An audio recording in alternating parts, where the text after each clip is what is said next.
احناف کہتے ہیں قربانی کے لیے گائے اور بھینس کی عمر 2 سال ہونا ضروری ہے، جبکہ غیر مقلدین کہتے ہیں 2 دانتہ ہونا ضروری ہے۔ ان کی دلیل لا تذبحوا الا مسنہ ہے۔ ہماری دلیل کیا ہے اور ان کی دلیل کا جواب کیا ہے؟ یہ روایت صحیح مسلم میں ہے، لا تذبحوا الا مسنۃ الا ان یعصر علیکم فتذبحوا جزعۃ من الظأن، حضرت جابر کی روایت رضی اللہ عنہ۔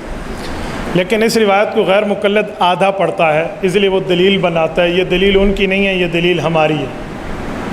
وہ اس روایت کو آدھا پڑھتے ہیں، میں پورا پڑھ دیتا ہوں۔ حضرت جابر فرماتے ہیں اللہ کے رسول نے فرمایا لا تذبحوا الا مسنہ، قربانی میں جو جانور ذبح کرو وہ مسنہ ہو۔ مسنہ کسے کہتے ہیں؟ غیر مقلد ترجمہ کرتا ہے سن دانت کو کہتے ہیں، تو دانت والا ہو۔ جی نہیں، سن کے 2 معنی ہیں۔ سن سے ہو، مسنہ سن سے ہو معنی دانت والا، مسنہ سنین سے ہو معنی عمر والا۔ آپ کہیں گے آپ سنین سے لے رہے ہیں، دلیل اگلا لفظ ہے الا ان یعصر علیکم فتذبحوا جزعۃ من الظأن۔ حضور نے فرمایا مسنہ ذبح کرو، مسنہ نہ ملے تو 6 ماہ والا ذبح کرو۔ 6 ماہ والا، 6 ماہ عمر ہے تو مسنہ بھی عمر ہے، نہ ادھر دانت ہے نہ ادھر دانت ہے۔ یہ حدیث پورا پڑھیں، اور یہ ترجمہ میرا نہیں ہے، یہ فقہا کا ہے، اور امام ترمذی ابواب الجنائز اس کے تحت فرماتے ہیں وَبِذَلِكَ قَالَ الْفُقَهَاءُ وَهُمْ أَعْلَمُ بِمَعَانِ الْحَدِيثِ۔ یہ ترجمہ فقہا نے کیا ہے، اور فقہا حدیث پاک کو زیادہ جانتے ہیں، تو اس لیے ہماری یہی دلیل ہے۔ یہ دلیل ہماری ہے اور پوری دلیل ہے، غیر مقلد آدھی بات کرتا ہے۔ نمبر 1۔ نمبر 2، رسول اللہ صلی اللہ علیہ وسلم نے اس حدیث میں جو جزع فرمایا ہے کہ 6 ماہ والا ذبح کرو، تو 6 ماہ والا ہے، یہاں تو دانت کا لفظ نہیں ہے، تو غیر مقلد دانت کا جملہ لائے گا، 2 سال میں تو دانت دکھائے گا، 6 ماہ والا دانت کہاں جائے گا؟ تو یہ جواب نہیں بنے گا۔ آدھا تیتر آدھا بٹیر نہیں بنے گا، شوربہ حلال اور بوٹیاں حرام یوں نہیں بنے گا۔ بات کھلی ہے، جس کو اردو میں کہتے ہیں سراسر موم یا سنگ ہو جا، 2 رنگی چھوڑ یا کرنگ ہو جا، تو جو ترجمہ ادھر ہے وہ ترجمہ ادھر ہی کر لیں۔ عجیب معاملہ ہے، ان نے آدھا ترجمہ ادھر کر دیا آدھا ادھر۔ تو احناف کہتے ہیں گائے بھینس ہو تو 2 سال سنین لا تذبحوا الا مسنہ، اور بکری ہو 1 سال، اور اونٹ ہو 5 سال سنی ذبح کرنا چاہیے۔ سنی، اور سنی کا معنی فقہا نے یہی کیا ہے کہ 2 دانتہ ہو، نہیں بلکہ عمر والا ہو۔ 5 سال اونٹ میں، 2 سال گائے میں، 1 سال بکری میں۔ ہاں دمبا دمبی اور بھیڑ مینڈھے میں اگر 6 ماہ والا ہے تو فتذبحوا جزعۃ من الظأن، وہ بھی ہو سکتا ہے۔ تو ہماری دلیل یہ ہے۔ اس کے دلائل اور بھی ہیں، تو جتنا وقت تھا میں نے اتنی بات کر دی۔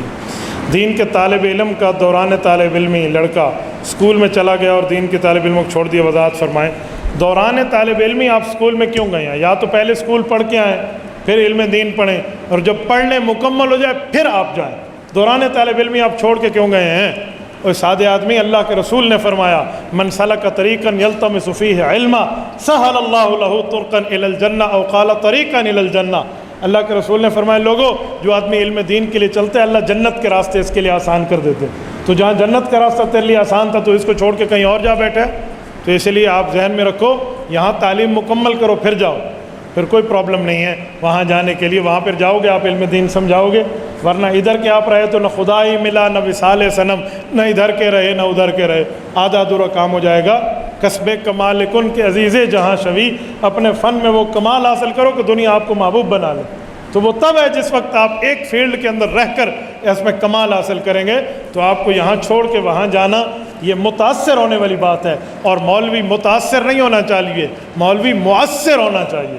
یہ اثر دینے والا ہو، اثر لینے والا نہ ہو، ٹینشن دینے کا لینے کا نہیں، ٹھیک ہے؟ تو پریشانی لیتے نہیں ہیں، پریشانی دینے والی ترتیب بنائیں۔ جو ہنسے ہیں نا، میں اس کی ہڈن پکچر سمجھ گیا ہوں کہ وہ کس لیے ہنسے ہیں۔ ایک بچے نے الطاف کی ماں کا دودھ پیا، کیا وہ بچہ الطاف کی بیٹی سے نکاح کر سکتا ہے؟ لو جی، اپنی بھتیجی سے نکاح کرنے کے چکر میں بیٹھے ہیں خدا کے بندے، سادے بندے ہو۔ اگر کل خوانی ورثہ کی اجازت ہے تو اس کا درجہ کیسے ہے؟ سنن ہے، مستحبات ہے، بدعت ہے؟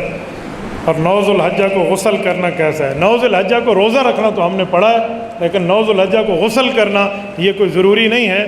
ضروری ہے تو اگر آپ نے کرنا ہو تو ایک دن میں 5 نمازیں 5 غسل سے پڑھ لیں، وہ کیا مسئلہ ہے، لیکن ضرورت ہو تو۔ باقی 9 ذو الحجہ والے دن خاص کر کے غسل کرنا اس کا شریعت میں کوئی حکم کہیں نہیں ملتا۔ اور جہاں تک یہ رہا کل خوانی، میرے دوستو کل خوانی جو ہے نا، نہ اللہ نے حکم دیا ہے، نہ رسول اللہ نے حکم دیا ہے، نہ صحابہ نے کیا ہے، نہ تابعین نے کیا ہے، نہ ائمہ نے اس کو حکم دیا۔ یہ لوگوں کی رسم چلی ہوئی ہے۔ مولانا مورخ اسلام علامہ ضیاء الرحمن فاروقی شہید رحمہ اللہ فرماتے تھے کہ ہندو مرنے کے بعد رسم پھول خوانی کرتے تھے۔ پھول خوانی کا معنی اوپر پھول ڈالتے تھے، تو مسلمانوں نے اس وقت ان کو جواب دینے کے لیے کل خوانی کر لیا کہ تم پھول خوانی کرو، ہم کل خوانی کریں گے۔ یہ مولانا فاروقی شہید رحمہ اللہ فرماتے تھے۔ تو کہتے ہیں اس لیے جواب تو ان کا تھا، تو اب تو ہندو ختم ہو گئے، اب کس کو جواب دے رہے ہو؟ تو یہ جو کل خوانی والی ترتیبیں ہیں، ان حضرات سے پوچھے کہ کیا اللہ کے رسول نے حکم کیا ہے؟ اور جب ہم یہ کہتے ہیں تو یہ ہمیں کہتے ہیں ہاں تم ختم بخاری کرتے ہو، ختم مشکات کرتے ہو، ختم القرآن کے جلسے کرتے ہو، اللہ رسول نے حکم کیا ہے؟ میں کہتا ہوں چاچے تو چبل بٹا چبل ہے، دماغ تیرا خراب ہے، کچھ سمجھ۔ ہم جو ختم بخاری کرتے ہیں کیا کہتے ہیں؟ فرض ہے، واجب ہے، ضروری ہے، جو کرے نیکی ہے، نہ کرے گناہ گار ہے۔ ہم کہتے ہیں بھئی یہ تو ایک مدرسے کی وہ ہے، ایک مدرسے کی انتظامی جلسہ ہے، ایک ترتیب ہے، آپ کرو تو بھی ٹھیک ہے، نہ کرو تو بھی ٹھیک ہے۔ جو کل خوانی ہے نا، اس کو تو تم فرض واجب کہتے ہو کہ انہیں اپنے مردے بخشوانے کی ضرورت نہیں ہے، اس پہ بھی تم کہہ دو کہ ہم ذاتی طور پہ کرتے ہیں، جو کرے ٹھیک ہے، نہ کرے ٹھیک ہے۔ میں کہوں گا چلو پھر کوئی گنجائش ہے۔ ادھر تو آپ نے ڈنڈا اٹھایا ہوا ہے کہ ہر صورت کریں، اور ختم بخاری والا معاملہ اور یہ معاملہ اس سے جدا ہے۔ نبی پاک صلی اللہ علیہ وسلم نے فرمایا اس شخص کو جانتا ہوں جو سب سے پہلے جنت میں جائے گا، پھر اس کو بھی جانتا ہوں جو جہنم میں سب سے آخر نکلے گا۔ حدیث میں وحی کا ذکر نہیں ہے، اس سے حضور پاک کا علم غیب ثابت ہوتا ہے۔ سبحان اللہ تو بھینا تو سچرو تے میں کھینا، یہ علم غیب ہے۔ خدا کے بندے، سورۃ نجم آیت نمبر 3 آیت نمبر 4 وما ينطق عن الهوى ان هو الا وحی یوحی، حضور پاک کے ہر بول پر وحی آئی ہوئی ہے کہ حضور بولتے ہیں تو اللہ کی وحی سے بولتے ہیں، تو یہ تو اللہ کی وحی سے ہے۔ وحی کی دو قسمیں، وحی جلی قرآن میں لکھا ہے، وحی خفی حضور کی حدیثیں ہوتی ہیں۔ تو یہ کوئی بات ہے کہ حضور پاک بغیر وحی کے بھی بولیں گے؟ وما ینطق، وما یتکلم نہیں ہے، کلام پورے جملے کو کہتے ہیں، نطق ادھورے جملے کو کہتے ہیں۔ اللہ نے فرمایا حضور ادھوری بات بھی کرے تو بھی میرے حکم سے کرتے ہیں، چہ جائے کہ پوری بات فرمائے وہ تو بطریق اولا اللہ کے حکم سے ہے۔ تو اس لیے یہ بھی اللہ کے حکم سے ہے، ایسے نہیں ہوتا۔ مفتی صاحب بعض لوگ امام کعبہ کے پیچھے نماز نہیں پڑھتے، اس بارے میں فرمائیں۔ تو جس آدمی کو اللہ نے یوں ذلیل کیا ہو کہ وہ کعبے جا کر بھی با جماعت نماز نہ پڑھے، تو یہ اس کو اپنی قسمت پر رونا چاہیے، ٹھیک ہے؟ فَلْيَبْكَ عَلَىٰ ذَلِكَ مَنْ هُوَ بَاقِيًا، اس پر رونا چاہیے اگر کوئی رونے والا ہو تو اس کو اور کیا کہا جا سکتا ہے؟ اسی طرح کہ ایک بچونگڑا نمازیں وہاں نہیں پڑھتا، نماز کے ٹائم پر واش روم چلا جاتا تھا، افطاری میں ہم بیٹھے تو وہ آ گیا، میں نے کہا کیوں؟ کہتے ہیں انہوں نے پیچھے نماز نہیں ہوتی۔ میں کہ انہوں نے دسترخوان تے افطاری بھی نہیں ہوتی، ٹھیک ہے؟ افطاری کرنے کے لیے تو ان کے ساتھ بیٹھ گیا ہے اور نمازیں پڑھنے کے لیے ان کو چھوڑا ہوا ہے، تو پتہ نہیں عجیب معاملہ ہے۔ بعض لوگ حضرت مولانا فضل الرحمان صاحب کو گالیاں دیتے ہیں اور ان کے بارے میں طرح طرح کے القابات بتاتے ہیں کہ مولانا فضل الرحمان مریم نواز کے ساتھ بیٹھتے ہیں، حالانکہ وہ عالم دین ہے۔ مجھے ایک بات بتائیں، محترمہ مریم نواز صاحبہ جو ہیں یہ جمعیت علماء اسلام کی ہیں؟ بولیے، مولانا فضل الرحمان کی ہیں؟ مولانا فضل الرحمان کے کارکن ہیں، مولانا کی جماعت کی عہدیدار ہیں۔ تو جب نہ وہ ہماری جماعت کی ہے، نہ وہ ہماری کارکن ہے، نہ ہماری عہدیدار ہے، ہم کیا کریں؟ تو وہ اپنی جماعت کو طے کر رہی ہوتی ہے نمائندگی۔ مولانا اکٹھے احتجاج میں بیٹھ بھی گئے تو مولانا اپنی جماعت کو نمائندگی کر رہے ہیں۔ اگر آپ کہتے ہیں کسی عورت جلسے میں آ کر بیٹھ گئی ہے اپنی جماعت کی نمائندگی پہ غلط ہے، تو اس جماعت کو کہو کہ اپنی نمائندگی بدل دیں، اس کا تعلق مولانا فضل الرحمان سے تو نہیں ہے۔ مجھے ایک بات بتائیں، راستے میں جا رہی ہو گاڑی اور گاڑی خراب ہو جائے تو سارے مل کے دھکا لگائیں گے یا نہیں لگائیں گے؟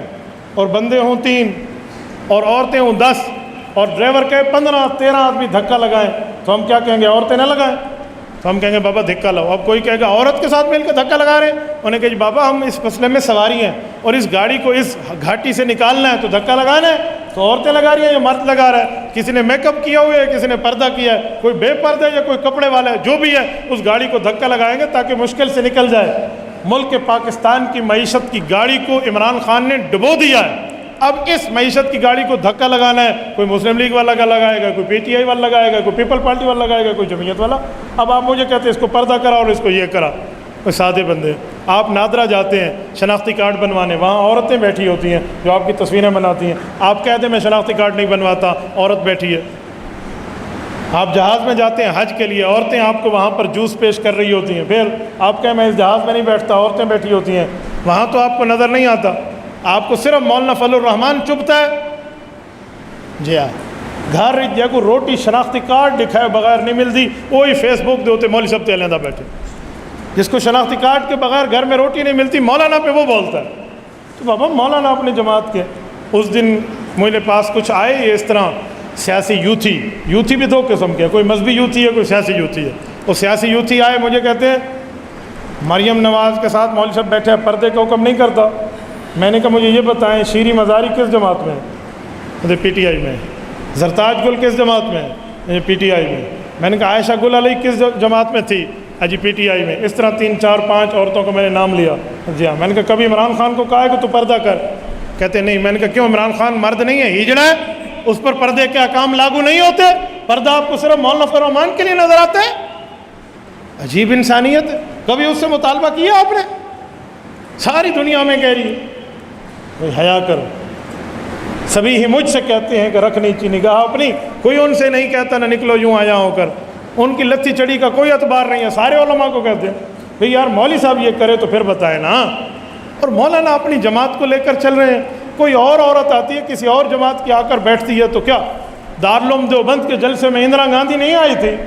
تو اندرا گاندھی کو حضرت قاری طیب صاحب نے دارالعلوم دیوبند والوں نے خود بلائی تھی. وہ وزیر اعظم تھی, وہ خود آئی ہے. تو بھائی اگر ہمارے جلسے میں بھی وہ عورتیں آ گئی ہیں تو اپنی جماعت کی نمائندگی کر رہی ہیں, ہماری جماعت کی نہیں. ڈوبی ہوئی معیشت کی گاڑی کو دھکا لگا رہی ہیں. ہاں ہماری عورت کو بیٹھے, ہم کوئی بے پردہ بات کریں تو تب نظر آئے تو کوئی ہمیں کہنے پہ تیار. اچھا ایک جملہ مزید کہتا ہوں.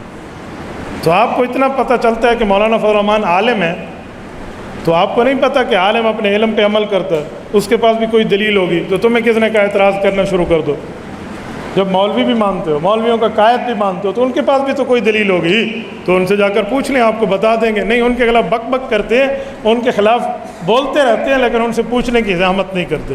تو ان سے جا کے کوئی پوچھ لے, معاملہ صاف ہو جائے گا. جزاکم اللہ تعالی. بعض لوگ کہتے ہیں کہ فقہ حنفی کے مطابق فاسق فاجر کے پیچھے نماز جائز ہے, تو داڑھی کٹوانے والا فاسق فاجر ہے, اس کے پیچھے نماز جائز کیوں نہیں؟ فاسق کی 2 قسمیں ہیں, خفیہ اور اعلانیہ. داڑھی کٹانے والا اعلانیہ فاسق ہے, اور عام گناہ کرنے والا چھپا ہوا فاسق ہے. فاسق معلن کے پیچھے نماز نہیں ہوتی جو اعلانیہ گناہ کر رہا ہو, لیکن ایک چھپا ہوا ہے. ایک بندہ مجھے نماز پڑھا رہا ہے, وہ چھپا ہوا گناہ گار ہے, مجھے نہیں پتہ, آپ کو نہیں پتہ, نماز ہوگی نہیں ہوگی؟ ہو جائے گی اگرچہ فاسق ہے. لیکن ایک بندہ فاسق ہے اعلانیہ, سب کے سامنے زنا کر رہا ہے, تو آپ اور ہم پڑھیں گے اس کے پیچھے نماز؟ تو بھائی یہ جو داڑھی کٹانے والا ہے یہ فاسق معلن ہے, وہ اعلانیہ گناہ کر رہا ہے, اس لیے, اور چھپے ہوئے گناہ کرنے میں فرق ہے. اجماع کا منکر کافر ہے, تو 20 رکعت تراویح اور طلاق ثلاثہ پر اجماع ہے, تو غیر مقلد کو آپ کافر کیوں نہیں کہتے؟ بابا میں تو نہیں کہتا, کیونکہ ہمیں پتہ ہے کہ اجماع کی 4 قسمیں ہیں, اور اس میں سے کس قسم کا منکر کافر ہے اور کس کا منکر فاسق ہے, اس کا فرق ہے. الاجماع علی 4 اقسام. آپ نور الانوار اٹھا لیں ملا جیون کی, کہ جو وہ ہے اجماع کئی قسم پہ ہے. فالاقوى اجماع الصحابۃ رضی اللہ عنہم نصا بان یقول کل واحد منہم اجمعنا علی کذا فیکون کالآیۃ والخبر المتواتر حتی یکفر جاہدہ کاجماع علی خلافت ابی بکر. یہ صفحہ 222 اٹھا لیں بحث الاجماع نور الانوار کی. تو وہ کہتے ہیں اجماع کی پہلی قسم کا منکر کافر ہے جو اجماع نصی ہے. اجماع نصی کا معنی ایک صحابی جملہ بول دے اور سب کہہ دیں یوں ہے اجمعنا علی کذا, سب نص کے طور پہ بول لے, تو حتی یکفر جاہدو, اس کا منکر کافر ہے. جیسے ابو بکر کی خلافت اولا کا انکاری, اس نے مثال دی ہے. باقی جو اجماع کی قسمیں, اجماع سکوتی ہے, اجماع نص ہے وہ سکوت باقی یین ہے, یہ اجماع تواتری ہے, اس کے منکر کافر نہیں ہے, تو اس کے منکر فاسق ہے. غیر مقلد جو 20 رکعت تراویح پہ اجماع ہے, یہ اجماع نصی نہیں ہے, اجماع نصی سکوت باقی یین ہے, اسی لیے کفر سے بچے ہوئے ہیں. آپ ہر بندے کو کفر کی مشین کے چڑھانے کے چکر میں ہیں, ہر بندہ کافر نہیں بنتا. اگر ہر بندے کو یوں کافر بنائیں تو پھر ظفر علی خان رحمہ اللہ کا شعر مجھے یاد آ جاتا ہے کہ بریلی کے فتووں کا سستا ہے بھاؤ, ملتے ہیں کوڑی کے اب 3 خدا نے یہ کہہ کر انہیں ڈھیل دی, وہ عمری لہم ان قیدی متین. تو اس طرح نہیں ہے کہ ہر بندے کو کافر بنانے کے چکر میں ہو جائے بندہ. نماز جنازہ کے بعد دعا مانگنا کیسا ہے؟ نماز جنازہ کے بعد دو قسم کی دعائیں ہیں. ایک دعا نماز جنازہ کے بعد حضور سے ثابت ہے اور ایک قسم کی ثابت نہیں ہے. نماز جنازہ کے بعد قبر پہ دفن کریں اور وہیں پہ جا کر دعا کریں، یہ حضور سے ثابت ہے. اس کو ہم مانگتے ہیں، مانتے بھی ہیں، مانگتے بھی ہیں، شریعت میں موجود ہے. اور جو اگر نماز جنازہ کے سلام کے فوراً بعد دعا کرتے ہیں وہ ہمیں دلیل دکھا دیں حضور نے مانگی ہو، ہم آج مانگنا شروع کر دیں. اگر سلام کے متصل بعد نماز جنازہ کی کوئی دعا ہے تو اس کے لفظ بتائیں. مجھے بتائیں، ہم سوتے ہیں، سونے کی دعا کیا ہے؟ پڑھیے اللہم بسمک اموت و احیا، لفظ سنا دیے. اٹھتے ہیں، اٹھنے کیا ہے؟ الحمدللہ الذی احیانا بعد ما اماتنا والیہ النشور، لفظ سنا دیے. ہم مسجد جاتے ہیں، کیا دعا ہے؟ اللہم افتح لی ابواب رحمتک، لفظ سنا دیے. نکلتے ہیں، اللہم انی اسألک من فضلک، لفظ سنا دیے. اس طرح واش روم آنے جانے کی، گھر نکلنے آنے جانے کی دعائیں ہیں. حضور پاک نے نماز جنازہ کے سلام کے فوراً بعد دعا مانگی ہے. لفظ تم دکھا دو، مانگنا پہلے پہلے میں شروع کر دوں گا. اور اس دھرتی پر کسی ماں کی کوکھ نے وہ بیٹا نہیں جنا جو حضور پاک کی دعا ہمیں سنا دے جو نماز جنازہ کے سلام کے بعد ہو. حضور نے مانگی نہیں ہے تو ثابت کہاں سے ہوگی؟ تو جس کو حضور نے نہیں مانگا اس کو ہم اہل سنت والجماعت دیوبند بھی نہیں مانگتے. بس اس پر کوئی جھگڑنے کی بات نہیں ہے، خلاصے کی بات ہے. دعا تو لفظ دے دو، نہیں ہے تو تسی چھڑ دو، لمبے کام بندہ نہ کرے.